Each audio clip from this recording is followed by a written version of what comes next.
અમદાવાદના પોલીસ કર્મીનો મૃતદેહ મળી આવ્યો છે। કડી કેનાલમાંથી પોલીસ કર્મીનો મૃતદેહ મળ્યો છે। ડભોડાથી 2 દિવસ પહેલા ગુમ થયા હતા પોલીસ કર્મી નરેશ પરમારે 2 દિવસ પહેલા આપઘાત કર્યાની આશંકા છે। 25 તારીખથી ગુમ થયા હતા પોલીસ કર્મી।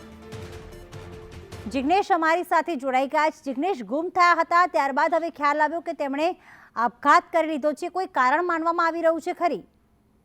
પ્રીતિ, વાત કરવામાં આવે તો જે પોલીસ કર્મચારીનો મૃતદેહ કડી કેનાલમાંથી મળી આવ્યો છે તે અમદાવાદના જી ડિવિઝન ટ્રાફિક પોલીસમાં ફરજ બજાવતા હતા નરેશ પરમાર 25 તારીખે મોડી રાતથી ગુમ થયા હોવાનું પરિવારજનોનું કહેવું છે। અને જ્યારે ડભોડા પોલીસ મથકમાં તેમના અરજી કરવામાં આવી તેમના ગુમ થવા અંગે, ત્યારબાદ હકીકત સામે આવી કે આજે તેમનો મૃતદેહ મળી આવ્યો છે। જો કે આત્મહત્યા પાછળનું યોગ્ય કારણ હજી સુધી પોલીસને નથી મળ્યું કે કયા કારણોસર તેમને આ પગલું ભર્યું છે। તેમ છતાં મહેસાણા પોલીસ એટલે કે કડી પોલીસ હવે આ મામલે વધુ તપાસ કરશે કે આખરે તેઓ છેલ્લે કોની સાથે હતા, કયા કારણોસર તેમને પગલું ભર્યું, આત્મહત્યા પાછળ કોઈ વિવાદ જવાબદાર છે કે પછી પારિવારિક ગૃહ કંકાસ, તમામ મુદ્દે હવે પોલીસે ત્યાં અંગે તપાસ કરી રહી છે। આભાર તમામ વિગતો માટે જિગ્નેશ।